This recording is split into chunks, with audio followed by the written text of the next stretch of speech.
Dito may basher tayo guys. Laki ng katawan mo tapos mag-Angela ka lang. Wala sa ganun yun mga boss. Hindi porkit lalaki ka o malaki katawan mo, hindi ka na pwede mag-Angela. Marami akong mga kilalang Angela user, pero mga lalaki talaga. Bading! Ikaw bading! Ikaw bading! Oo nga, legit guys. Yung iba, mga top global pa. Makakala nyo kasi, porkit Angela, sanib-sanib lang. Hindi po. Mahirap po, no? Hindi po basta ganun-ganun lang tong hero na to. No, yun kasi iniisip nyo kasi yun po nakasanayan natin. Itanong nyo sa mga Angela user, napakahirap po mag-Angela pagka yung kampeta nga. O kahit gano'ng kameta ng Angela guys, itanong nyo guys, napakahirap po mag-alaga ng tanga. Tulad nito, yung MM namin, laging patay. Dito nga mag-play safe na daw yung MM, sirado yung rotation sa kanya. Kaya tamad na ako dyan tamo, patay na naman. Kakaliwayin kita kahit kanang gamit ko ha. O, 0-3 na. Nakaamba pa yung sanib ko dyan. O, tama. Lagi nakaamba yan, guys. Aambahan nyo lagi. Alam nyo pa, lagi mamatay eh. Kailangan talaga alerto ka, guys, pag Angela gamit mo. Iniisip nyo kasi sanib-sanib lang. Hindi po, mga kapatid. Ayan, tulad nyan. Dapat malawak ang map awareness mo. Itong mahirap sa Angela, guys. Yung madadamay ka. Ayan, yung double package kayo. Ito, talagang kailangan bantayan to.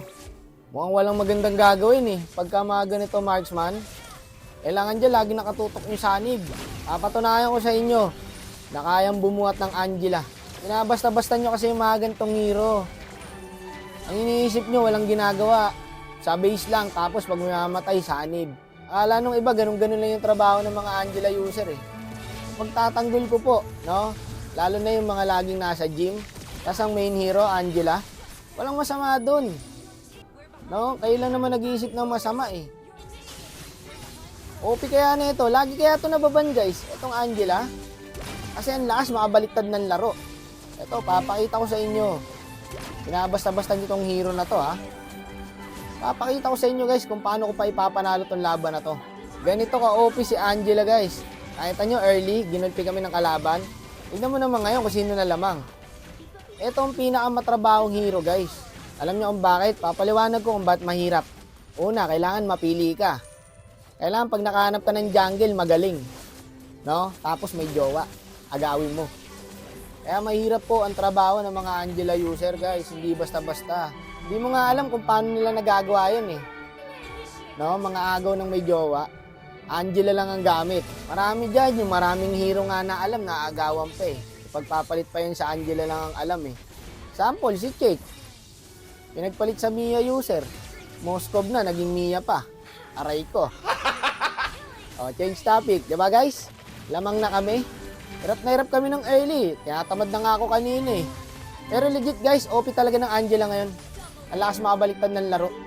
Lalo pag late game na, tas full pack item na si Angela. Ani sa ani boy. 5 segundo nga lang yata eh. Tas ang sakit na ito. Pag pinull pack damage mo, mage item, Holy Crystal lang, baba ka talaga yung bawat first kill. Wala na guys, hindi na mamamatay itong Hylos. Ano, kahit pagtulungan niya ng 5 boy Sana nakakabuisit guys, aminin nyo pag may Angela na kalaban. Ginulpi kami nung early pre, wala na silang magawa ngayon Tinatayuan na lang ng Hylos pre. O, di ba? Panalo pa. Ganyan ka-OP ang Angela ngayon. Hindi pa nga ako nag-Angela na ito eh. Ano pa yung talagang may mga badge? Diba? Yung mga magagaling mang agaw ng jowa. Yung talagang mga magagaling talaga guys. Lalo yung mga global siguro. Oh, MVP. Oh, tignan nyo yung Caves D, yung basher ko guys. Silver. Siya nga, ang pogi ng hero, Hayabusa. Pero yung gumagamit, pa.